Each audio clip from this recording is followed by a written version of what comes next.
Welcome back to Canadian Guns.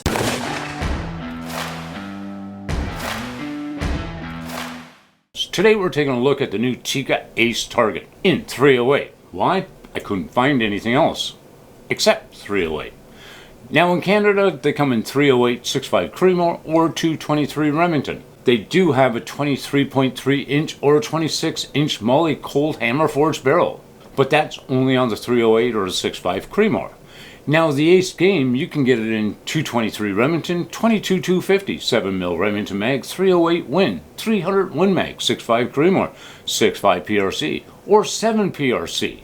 But that one has a medium contour cold hammer forged barrel. The Ace target comes with a steel mag, just like the Tikka TAC-A1 mags.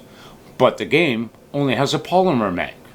But they both weigh roughly around 10.4 pounds. Now they both have the Tikka T3X action, a really nice aluminum chassis. The Ace target has a two-stage trigger, whereas the game only has a single stage, and you can find them either in black, tan, or gray. Now these sell in Canada for around $2,500 Canadian, or for around $1,800 US. So the first thing we need to know, does this rifle shoot?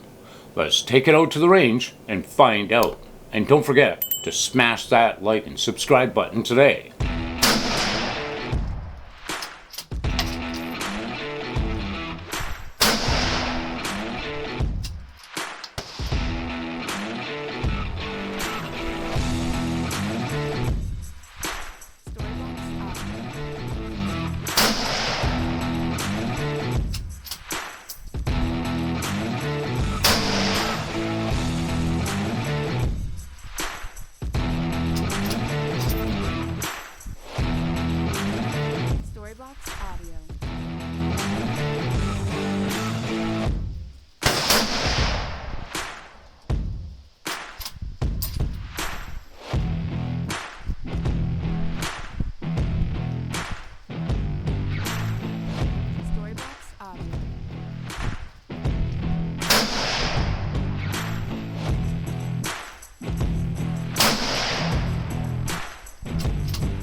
And we're back. So we shot 5 different boxes of 308 ammo through this rifle. That's only with like 5 shots through it, just to break it in some.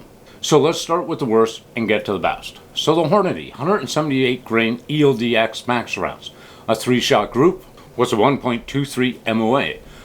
The 175 grain SMB rounds, that was a .872 MOA. So we're already breaking sub MOA right out of the gate.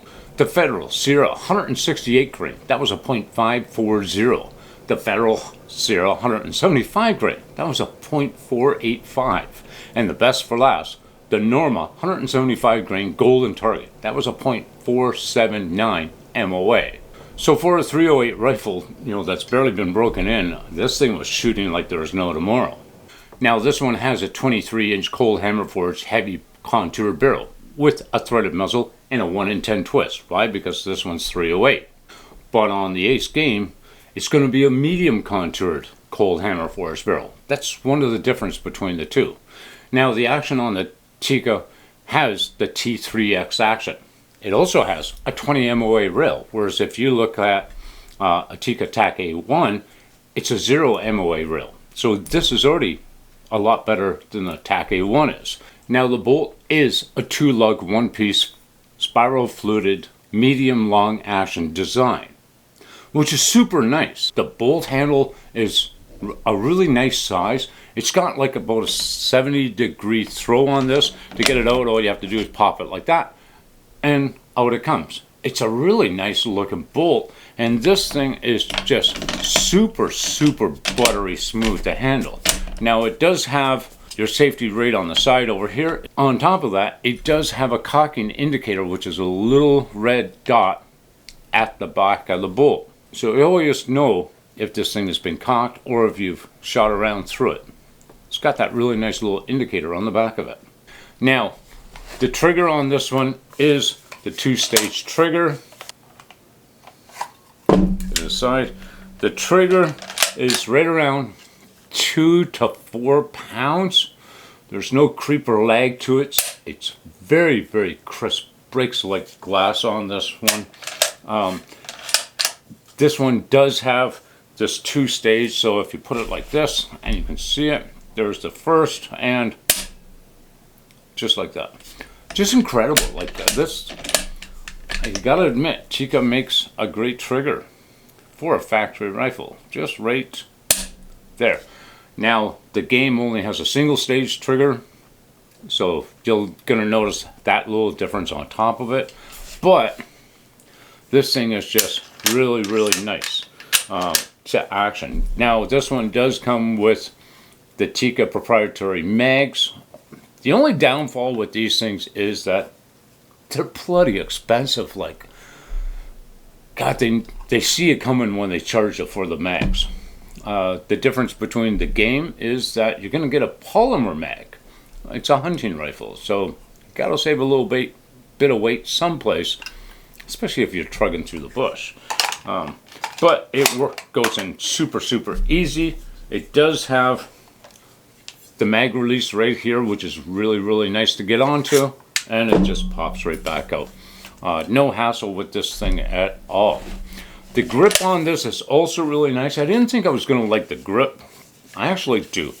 It's basically vertical. It's got a little bit of sweep on the back of it, but you know what? It's comfortable. Plus, you can adjust it back and forth to suit your need of your hand. So that's also great. The other thing is it comes factory with this thumb rest. The funny part is you can actually swap it to either side, so you could have your thumb rest on the other side of the gun if you really want, if you're like more comfortable that way. What's really neat is if you go on the Tikka's website, you can actually buy a different thumb rest. So all in all, so far, this thing is really nice. Now, the chassis on this is an aluminum chassis. It does have an Arca rail on the side of it. It's got M-locks all over the place on this thing. It's got a barricade stop on the front of this, which is really nice. You don't see that too much. It reminds me a lot of an MDT chassis. It's even got QD mounts for it.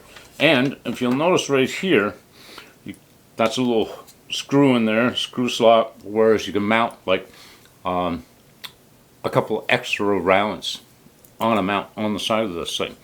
Now, this one does not have a folding stock. That's the one downfall of this. Myself, I don't care about a folding stock. Yeah, I'm not a big fan of folding stocks. It does have an adjustable comb height. All you have to do is like push on the button here and it'll pop it up and down, and then you can just lock it in. The length of pole is also adjustable. You have spacers that you can put into this, and it'll shift up and down a little bit, which is neat. It also comes with a little mini bag rider on the bottom. You can take this off if you don't really like them or not, but I've used it on a bag like this. It works actually really well. It's got a really nice feel to it. I'm really impressed. Now, what's also you can do is if you go to Tikka's website, you can buy the top rail section for this. It's got screws slots right into here. It'll cover the entire front, so it'll look more like a TAC A1 if you really wanted to. I think they did a really good job on this rifle. Now the warranty. So it's a 2-year limited warranty from the date of purchase and the original owner. But being a Tikka, I don't think you're going to really have to worry about sending one back. So what are you thinking in the end? I think these are an incredible rifle. If you don't have the cash to put out for like a TAC A1, this is going to be your next best choice, if not the choice to have. I'm really impressed. And this is only the 308 version, and this shoots really, really well. I think I'm going to keep this one. And I'm not a Tikka fan.